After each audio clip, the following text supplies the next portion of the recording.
Hi, everybody. I'm Ed Keller. I'm the Executive Director of MRII, the Market Research Institute International. We are a not-for-profit educational institute whose mission is to train and educate the world's market research professionals.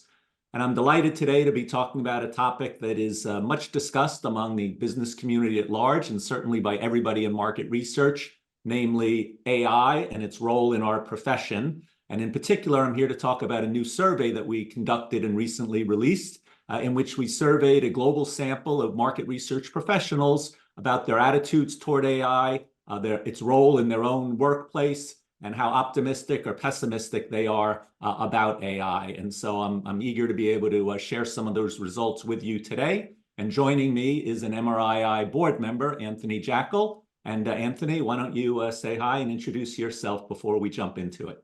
Yeah, happy to be chatting with you today, Ed, about the learning. So I'm Anthony Jackal. As Ed mentioned, I'm on the board of MRII, but also in my day job, I head up consumer analytics at Farrar Candies. So hence the nerds and lemon heads on the shelf over here representing. But yeah, as Ed talked about, we did some really great research this year, which I like to call our research about research among researchers. And one of the topics we dug into was, the topic of AI. I feel like I was just at a conference last week and I would say 75% of the content was about AI.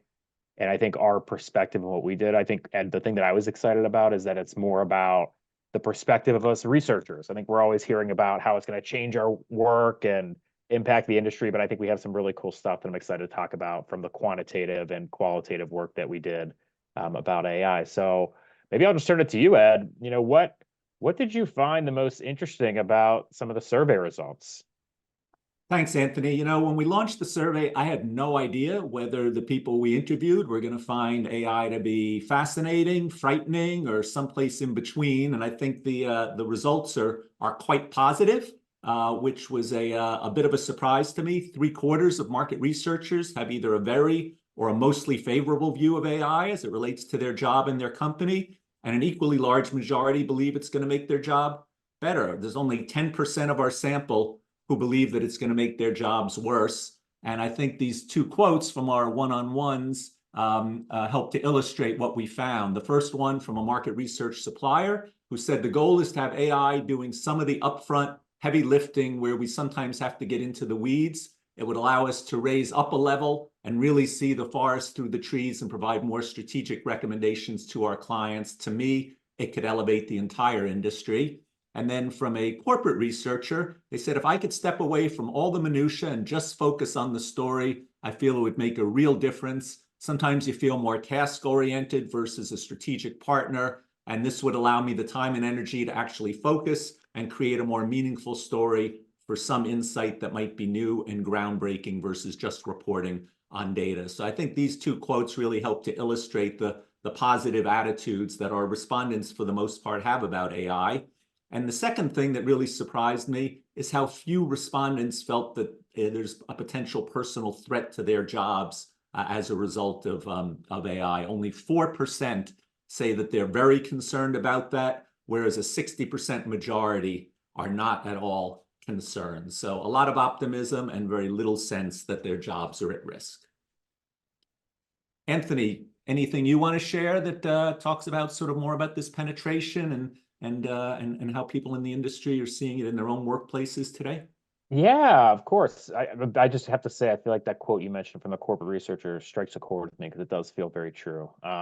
One thing that we've just found, I know we're not going to share some of the data on it, but just it's grown a lot. Like the usage of it. We did this annual survey last year, and it was one of the skills that had some of the lowest penetration. But this year now, I think we saw a 25% increase in those teams that said they've actually started to use Gen AI, and some of these tools, which was a big increase. So for us, as Ed mentioned, like we saw that there was a bit more positivity than apprehension or concern about it.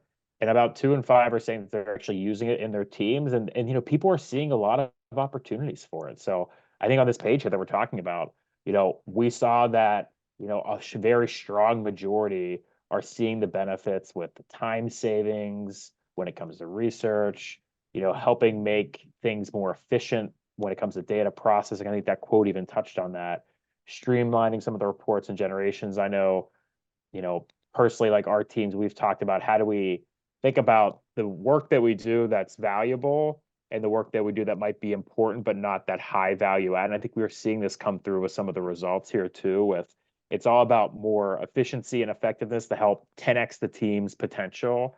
But I would say it doesn't go without risks. And I think that was the other thing we learned is that even though there was a very small amount of people that said they were very concerned, and the thing that I found interesting is that there are still risks that people acknowledge, like the bias in AI, concerns about data privacy and security, and increased dependence leading to less human judgment. We are, I guess, an industry of human anthropologists, human researchers that care about what people do and what they think and how to report it. So thinking about the machines and technology taking that over for us. So I think it's how do we use it as a co-pilot is what I was getting from these risks. But the one thing I wanted to call out, Ed, that I think you and I talked about that we just found very interesting is the conversation about jobs being impacted. We thought that that might have popped as one of the top things as a big risk, but you can see it down there. It's a second bar from the bottom here.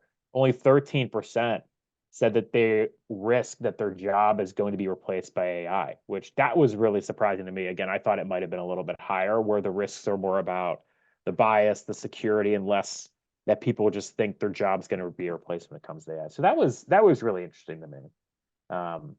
The other thing too, we said how teams are using it today. People are starting to leverage. We talked to both consultants and agency side researchers, and I think we found that there has been some good adoption on the consultant side versus the corporate researchers. So I think we saw about half of the people that are in the agency consultant side are saying that actually most or some of their teams are leveraging it, while only a fourth of corporate researchers are using it. So that was also interesting. I think we're still starting to see this adoption play out. I think next year when we do this research and do this similar kind of questioning, we might see those numbers start to pop up. But generally, it's being used for some of those things we talked about with review, questionnaire development. Some differences with consultants saying they might be using it more for report generation, while corporate doing more trend forecasting. But overall, that was some interesting things that I found. I don't know, Ed, if you have any other thoughts or anything you want to touch on with some of the power users we talked about.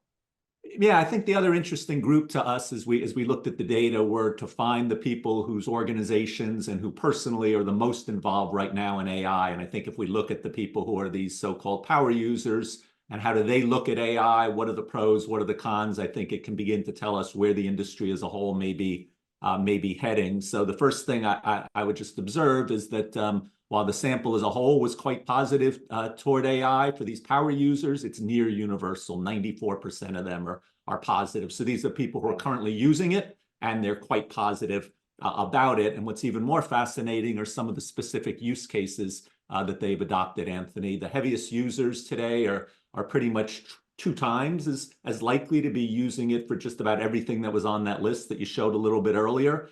For literature reviews, for example, 2/3 of the power users versus 1/3 for the sample as a whole. Questionnaire development, 55% of the power users are using it for questionnaire development. That was only 20% for the sample as a whole. Report generation, similar, 55% versus 30%.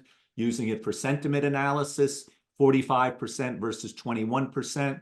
And the one that I think may well grow over time, it's somewhat low at the moment, but this detecting respondent fraud, about 1/3 of the power users are using it for that purpose today versus 17% for the sample as a whole. But there are a lot of interesting things that companies are beginning to do to use AI to help ferret out these bots and other things that are beginning to infect our industry, and that we really have to stay on top of. And the other thing about the power users before we wrap up is that we looked at sort of some of the positive contributions and some of the negatives, and I would observe that the power users are higher on many of the positives, as we might expect. They're currently using it, so they're more likely by about 10 points to be saying that for analysis and data processing efficiency, AI is great. Streamlining and automating report writing, improving insights, they're 15 points higher on that. And the biggest increase is on better data integration and harmonization, 24 points higher. But on the flip side, as with our sample as a whole, the power users too understand some of the potential negatives, which I think is good. We all have to keep our eye on the good as well as some of the negatives to be on the lookout for. So that's kind of the highlights of our study. I really did find it quite fascinating. I think the whole optimism is something that, again, I would have thought maybe we'd be more 50-50. And I think there's really fascinating future ahead of us. So, Anthony, any other closing comments you'd like to add? No, I think it's great. I agree. I think we had a lot of hypotheses going into this and some really interesting insights that either busted some of those myths we might have thought about or just confirmed what we might have had as some initial thoughts. But I do think the point about risks and acknowledging them is right. But I think one of the things we've talked about is how do we not let the risks get in the way of the potential opportunities that could come with using this technology as a way to, again, I kind of mentioned it earlier, but 10x our team's potential and have them focus on the strategic important work while having something like technology help with some of the stuff that earlier quote had kind of mentioned. So with that, I just want to take a moment to thank our partners who helped make this research possible. Question Pro, who helped conduct all the quantitative work, and also our partners at Brand Riffs, who did and led all the qualitative one-on-ones that helped add a lot of richness to it. So with that, let's actually end with one of those one-on-one quotes that I think really encapsulates the future. So hopefully, AI will make our jobs easier in 2 years. I want to get to a place where I'm not spending time consolidating, secondary sources and have AI do a lot of that, so I can spend my time on more strategic development. For example, if it was up to me, people in my company could do an AI query and remove me, so I'm not just a data collector and gatherer. AI would synthesize the research for them, put it in a high level view, and then from there, I get to be involved with more of the strategic planning. That is my dream, and I would probably agree. I know it's his insights client. I promise that wasn't me that gave that quote because I feel the same way.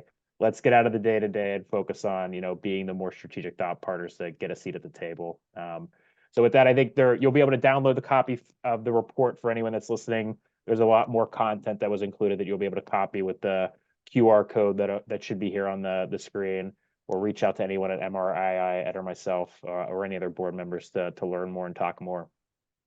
Thanks, everybody. Yeah, thanks. Bye.